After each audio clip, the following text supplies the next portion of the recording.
Welcome back, everybody. Gonzalo's Brothers Entertainment, and I'm so excited. So excited. Finally, we get to experience the Infinity War trailer we have all been waiting for ever since they dropped footage back at D23 and at Comic-Con. I'm going to just give you my overall thoughts and impressions and maybe a few theories here and there. Things that may or may not happen in the film. So let's just get right into it. Off the top, I really like the way they started this trailer out with the lines that Fury gave the team in the first Avengers film when he brought the team together about bringing a team together to fight threats that others could not. That was pretty cool. And the little twist for this was that a line was recited by a different Avenger, which made it pretty cool. And as that's happening, we're seeing images of various characters in different places. This is where we get a look at Wanda and Vision. And Vision seems to be human. I'm not sure if this is a Wanda imagined dream like she did to the rest of the team back in Age of Ultron, or is this a real thing, or is it himself projecting his new body this way? That's going to be really interesting because, as we know in the comics, they have a relationship, they have children, so they might further this in this film. After all that, we get Thanos and his evil monologue. It's so scary. It's such foreboding things that he says. It does not bode well for our heroes. I'm pretty sure that, danger is imminent. And by this point, I think he has captured the Power Stone. But I think even before that, he went after the Ether, who was in the possession of the Collector. This was the easiest stone to get to because it was the less protected.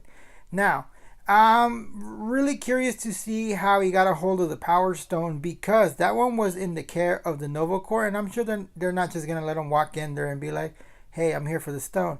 Well, here you go, Mr. Thanos. Don't destroy too many universes. I'm sure it's going to be a big action sequence that takes place in Xandar, and that's going to be pretty exciting to see how it all goes down. We also get a shot of Loki holding the Tesseract, and we already know that's the Space Stone right there. But in that same scene, we see a lot of bodies on the ground. Are those Asgardians? Are those some of the survivors from Thor Ragnarok who are now no longer survivors and are dead? I don't know. We will find out, I guess. And after all that, and the monologue from Thanos and those quick scenes, we see a young Peter Parker in his school bus, and we finally get to see his spider senses in the MCU, something we hadn't seen in either Civil War or Homecoming. So that's pretty cool, I guess. He is looking at some kind of spinning circle light thing. I think that's a portal, and that's Thanos coming to Earth to collect the Time Stone that is in New York, being held by Doctor Strange in the Sectum Sanctorum. Wow, I totally butchered that. Sorry about that. Anyway, I think he's coming to collect the Time Stone. So, I don't know if Doctor Strange is going to be on Earth at this point, because I think that he's going to do a lot of his fighting in space with a team that's composed of Tony, Thor, and the Guardians of the Galaxy. And that's the other thing that I think is going to happen. We're not going to see the entire Avengers cast together at any point in this film. I think they're going to be split into two teams, one on Earth, one in space. I think the characters I mentioned are going to be in space fighting in different worlds, because if you remember last February, somebody who was working on a production said that he was tasked with creating new worlds and creating new places we haven't explored in the MCU. So I think that half of the team is going to be exploring and fighting along or in these new worlds. As for the team on Earth, I'll talk about it a little later when we get to that section.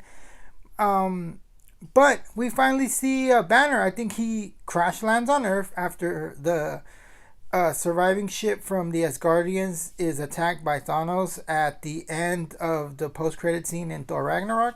I think Thor ends up with the Guardians, because we already knew that from leak description footage from D23 and Comic-Con. And we see a little clip of him landing. You see destruction, and I think he lands down on Earth in New York, and he is found by Doctor Strange and Wong. I wonder where does this take place in the film, and how long after he heads off to space, or if he takes any precautions to protect the Time Stone.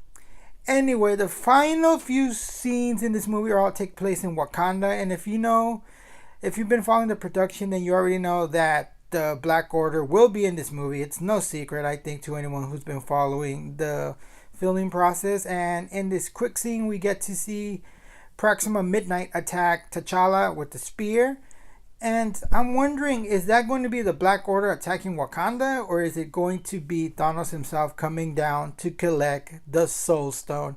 Yes, I think that Wakanda is where the final Infinity Stone is being held. And if you remember from Black Panther, the last trailer we got, we see T'Challa communicating with his father in some type of spirit realm.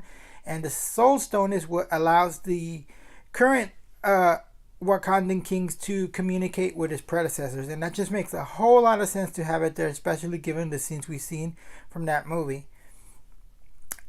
Here's where the second team of Avengers is gonna fight, and I'm wondering if this is going to be the final battle sequence in Wakanda, and we're gonna see Captain America, or should I say Nomad, in his new black suit. He's got the beard.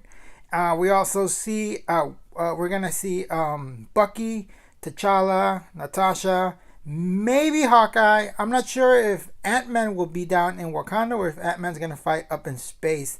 My guess is that he fights up in space alongside the Wasp and Tony and the rest of the tech-based heroes, along with Doctor Strange in space.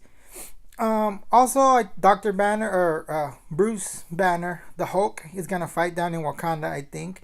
Rhodey, who I guess is cured from his injuries in Civil War. I hope we get some kind of explanation, because that would make no sense if we don't.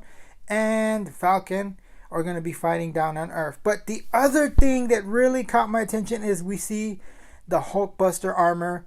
But who's inside of that? Because at this point, if this is the final battle in Wakanda and Tony's up in space like I think he is, who is inside that suit? Who's controlling it?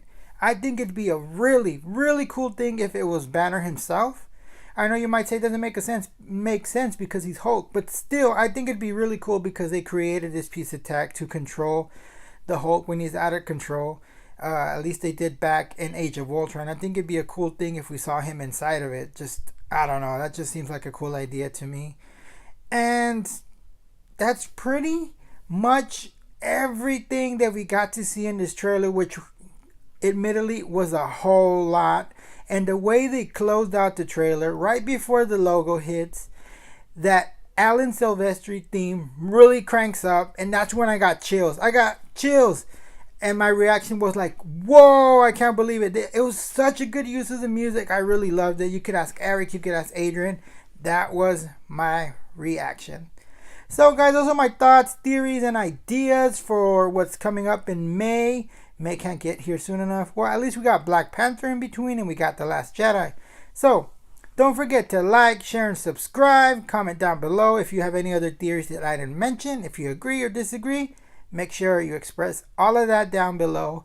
And will someone please get that man the shield? This is GB saying bye-bye.